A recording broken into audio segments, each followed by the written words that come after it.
I was a Galaxy fan as a kid growing up, so starting music into a garage and play venues and arenas, but then get to play for your favorite sports team, you don't really believe that that's gonna happen, but then when it does, you're like, oh gosh. My name is Philip Manansala. I play guitar for the rock band of Mice and Men. I started out touring with a band from my hometown, Chino Hills, and then created this band.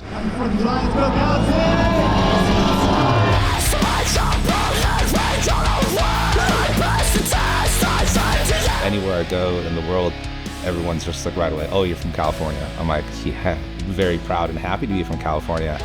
I think it's influenced me personally because there's so much competition out here with musicians and guitarists and trying to be your own entity.